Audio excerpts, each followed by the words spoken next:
Hello and welcome to One Cool Thing, PC Mag's daily show on Facebook, where we show you one cool thing which we are testing out in the PC Mag labs.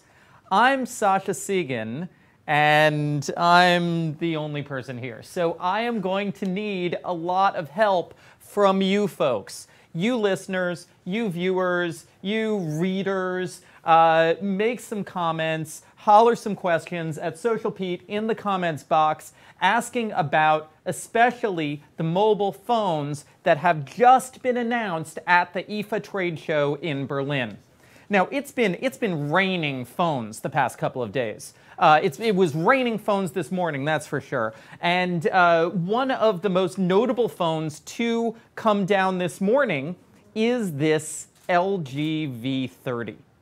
And now what I have in my hand here is a pre-production model of the LG V30. So it is not fully reviewable. It doesn't have the final firmware. I saw some bugs when I was testing it that are clearly going to be worked out in the end, but it let me get a feel for and understand what the deal is with LG's new flagship phone. So let me start by walking you through what some of the features are here and what makes it different from some of its competitors and why you might want it. So the V30, as you can see, it's a big phone. We have here a 6-inch Quad HD OLED screen, and now this is, of course, a big step up for LG. LG previously was singing the praises of LCD screens, but they've gone to OLED. That gives them the deeper OLED blacks, that gives them the more saturated colors, that gives them the better always-on display functionality that comes with OLED, and it gives them Google Daydream VR compatibility. Now inside, there's a Qualcomm 835 processor. There's 64 gigs of storage, and along with the SIM card slot, there is a micro SD card slot, which can handle. Now, I was going to say a 256 gig card, but at IFA today, Western Digital announced a SanDisk 400 gig micro SD card. Now, I haven't gotten the details on that yet, and I would really like to see that working. But it can take the biggest micro SD card, which is on offer. Now, on the bottom, you have a USB-C port and the speaker. On the top, you have the headphone jack. On the back, there's the power button / fingerprint sensor. Notice how much better that is positioned than the Samsung one. And you have the dual cameras. And now the dual cameras are really the standout feature of the V30, as they were with the V20, as they were with the LG G6, because LG has a slightly different approach to dual cameras than Samsung and Apple do. Now, as we've heard about the Galaxy Note 8, and as we've seen on the iPhone 7 Plus, Samsung and Apple are going for a 2x zoom camera. But LG has gone wide instead. They have a regular camera, which is 16 megapixels, and a 13 megapixel wide-angle camera. Now, they're also saying that their 16 megapixel camera is very, very good in low light. It's f1.6, and this is one of those situations where the pre-production unit isn't necessarily putting its best foot forward, because I could tell that the camera software isn't completely tuned, so I can't make definitive decisions about the camera quality now, because the software is clearly, it's got a rev or two before final release. And by the way, the phone is coming out this fall, not entirely sure when, not entirely sure how much it's going to cost, though I can bet you it's going to cost less than the Galaxy Note 8. We have our first question. How does this phone's camera compare to, say, the Galaxy Note 8's? Well, so the thing is, I have not reviewed the Galaxy Note 8 yet. And the camera software on this is unfinished. So we have been unable to test the two of them against each other.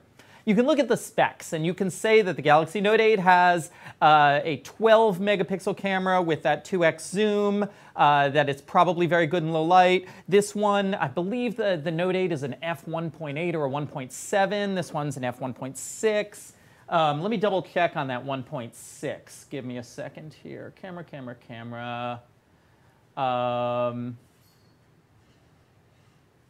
Didn't say there. In any case, they're both very wide open, low light cameras. We haven't tested them against each other, as I said, because we haven't reviewed the Note 8 yet. But The big difference is going to be, do you want to go wide angle or do you want to go 2x zoom? And I was carrying this at a going with my family to the Renaissance Fair, and it's really interesting seeing what wide angle gets you in terms of composition. Let me see if I can pull this up to show you what the difference is.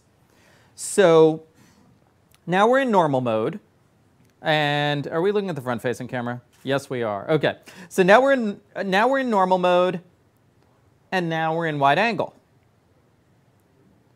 And now the wide angle has a serious fisheye effect that goes on in the edges, but it really does give you a bigger picture of especially an outdoor scene. I feel like if you're somebody who photographs a lot of, say, sports games and wants to focus in on a player and then zoom out to see the whole play field, this approach is really for you. And now I was also taking some videos. Of course, it supports 4K video.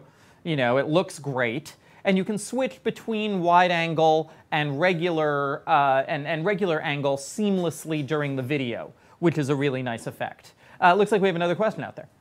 Have they mentioned pricing yet? Nobody has mentioned pricing for the V30. The two things we don't have are pricing and release date. And that's frustrating. But as I said, I can tell that the software is a rev or two before finished. So what LG is doing here is they are just trying to get buzz about the V30 out there in advance of the September 15th sale date of the Galaxy Note 8 and the September 12th announcement date, presumed announcement date of the next iPhone. They don't want to have waited until October and have everybody have bought an iPhone or a Galaxy Note and then not have any people left over for the V30. So that's what's happening, even though I anticipate that this phone is going to be more of a late September, early October release. Now, we get to the headphone jack. I want to mention another flagship feature here, which is the Hi-Fi Quad DAC. Okay, this is audio gobbledygook for LG has supplanted the Snapdragon 835's default audio processor with its own audio processing chip that supposedly delivers higher quality audio. Now, once again, I'm not entirely sure I could tell the difference, but one thing I can show you a little bit right now is Hi-Fi. Yeah, there we go. Is some of the settings that are associated with it. Where are you, Quad DAC? I need to plug in I would need to plug in headphones. In any case, when you plug in headphones, and note it only works with wired headphones in the real headphone jack, when you plug in headphones, it gives you an option for different audio profiles, and these seem different than equalizer settings. And this seems like a real audiophile feature that people who are dissatisfied with their current phone's audio quality will be impressed with, but who's really dissatisfied with their current phone's audio quality right now? I feel like this is something, especially with the most recent realm of high-end phones, it's something that's kind of satisfied 99% of the people already. It looks like we have another question. Based on what you've seen so far, do you feel like this is a big step up from the V20? Like, will you see people upgrading from V20 to V30? I think this is going to be a little controversial vis-a-vis the V20 because you notice something here. You can't take the back off. This is a metal unibody, okay? And it's a metal unibody with, let me see if I've got the battery size in here. I don't think I do. But it's a metal unibody with a non-removable battery, and the removable battery is a big reason that people came to the V10 and the V20. And that's going to create a lot of anxiety in existing V20 owners, and I think it's going to prevent some people from upgrading. But as you see with the rounded edges, it looks a lot more like a Samsung or an Apple phone than previous LG phones did. The G6 had much harder edges. And so I think they're trying to expand the LG market rather than looking to LG upgraders here. Looks like we have another question. Got a couple questions about how good the screen is. What resolution is it? So the screen is, hang on, I've got that here. Yeah, it's 2880 by 1440. It is a 2:1 aspect ratio, which is the same as the G6. It is a little wider in aspect ratio than Samsung's phones. It is not as wide in aspect ratio as Apple's phones. It's a very nice screen, very rich colors. I mean, I would consider it personally to be on par with the S8 screen, which is a terrific screen. Once more, once you get to these flagship Samsung and LG OLEDs, the screens are terrific. Looks like we have another question. We have an owner of an LG G4 wondering whether this would be a good upgrade. I guess what would you expect going from the G series to this? So if you're going from the G series to this, I mean, obviously, well, the funny thing is with the G4, this isn't, I don't know if this is bigger than the G4 at all. This might not even be bigger than the G4, because the G4 was a couple of years ago, and there were some serious bezels. So you may be getting a lot more screen in about the same size of phone. I would go on to PhoneScoop's phone comparator for sizes and look at your G4 against this. You're going to find that this is much, much faster. That Qualcomm Snapdragon 835 versus the G4 is a big deal. You're going to get much better reception and LTE performance. The radios are vastly advanced. You're going to get considerably better low-light camera quality than on the G4 from 2 years ago. The cameras have definitely improved. The one thing that you may be frustrated about, once more, calling people out, because I know people feel very strongly about this, is the whole removable battery situation. And you need to get used to charging your phone when you can. And by the way, it does have wireless charging. I used it on a Samsung wireless charging pad, and it went just fine. It does have quick charging, so that went fine as well. It has the modern charging options. Looks like we have another question. Does the unibody mean that it's water resistant? Yes, it's water resistant, just like the G6 was. And that is a big reason why LG went to unibodies as opposed to the removable backs. It is much harder to make a removable back phone that is waterproof. But the G6 was water resistant, and the V30 is water resistant. It is not a problem anymore, and that's kind of the trade-off, as well as making it thinner and really just feeling more like one piece of metal here. Looks like we have another question. Is it Gorilla Glass 4 or 5? It's Gorilla Glass 5. Yeah. I mean, so we're getting to a point. I mean, it's going to be interesting with this and the Galaxy S8, especially once I review the Galaxy S8. I mean, the Galaxy Note 8, sorry. I have the Galaxy S8. Once I review the Galaxy Note 8, it's going to be really interesting to compare the differences between this and the Note 8 beyond the pen. Obviously, if you want the pen, you get the Note 8. They have the different camera philosophies. But in terms of quality, you have a very similar processor in here. You're going to have very similar screen quality. I think you're going to have very similar audio quality.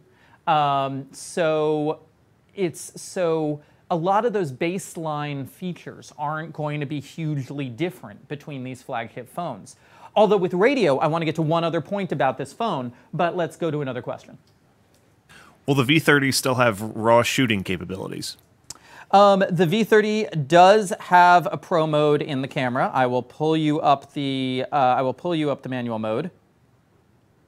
And yes, you have a very nice manual mode here. And of course, it has all of the camera functions that you find on the G6.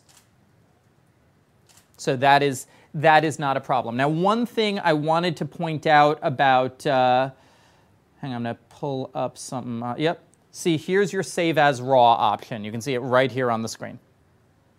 So one thing I wanted to point out about the radio here, that it's funny because it was announced this morning after my preview went up, is that this is the first phone to be confirmed with T-Mobile's 600 megahertz network. And this is a brand new network that T-Mobile is building in rural areas that is going to fill in the gaps in more countrified places where T-Mobile has been weak. And so we've seen, they've made their first two announcements of areas, Cheyenne, Wyoming, and Scarborough, Maine, which is just south of Portland. And you start to understand what kinds of places they're putting the 600 megahertz down. Now, we believe that the Note 8 is not going to have 600 megahertz. So if you're on T-Mobile and you want a flagship phone, and you live outside of a metro area in one of these more rural, small town places, and you want that better coverage over the next 2 years, you're going to be getting this. This is the one you're going to be getting. And you can bet the iPhone's not going to have it. I don't think, I mean, you know, I can't say for sure, but, you know, I would be surprised. I would be very pleasantly surprised if the iPhone had it. Looks like we have another question. Do you think pretty much every phone is going to go to non-removable batteries? Is that a feature that's just going away? Yeah. Yeah. I think that unibodies are the way it goes. I think that removable batteries exist. Removable batteries will continue to exist on some low-end devices just because those bodies are cheaper to manufacture. But in general, and especially as you go to the high end, removable batteries are just not a thing that the industry as a whole is interested in anymore. They're more interested in ways for you to charge your phone quickly so that you don't feel like you're running out of power. But removable batteries in general, not a thing. Micro SD cards are staying a thing, by the way.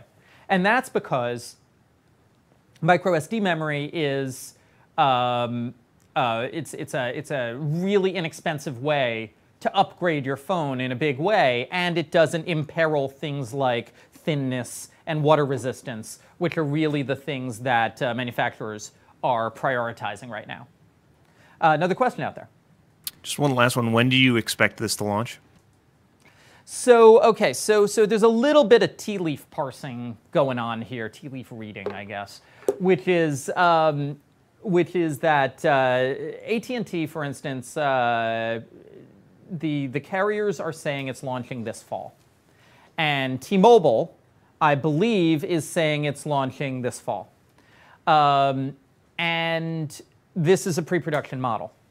So I'm thinking the reason that they let us play with these is that it's coming out after the iPhone and the Galaxy Note, and that they're trying to make sure that people don't forget about them while everybody's buzzing about the iPhone and the Galaxy Note the first 2 weeks of September. So I am thinking end of September, beginning of October for this guy. And one thing that you should think about is that LG's products are typically cheaper than Samsung's. So if you are looking for a big screen Android phone and you're interested in the wide-angle camera, especially if you're interested in that T-Mobile coverage, and the $900 price of the Galaxy Note kind of blows you away and you're not going to use that pen, you know, this feels to me like a really good alternative where, if we're lucky, we're going to be getting essentially, you know, kind of a Galaxy Note almost sized screen in more of an S8 sized price. So that would be nice, but that's all speculation. Any more questions out there? We're all set. Okay. Well, thank you all for helping me through this one. This has been one cool thing with one guy, though I'm not saying whether or not I'm cool, but it is the LG V30. And we will, of course, have a full review of this when it comes out. We have a preview of it up on our of it up on our website right now. Stop back tomorrow at 10 a.m. for another cool thing from the PC Mag Labs.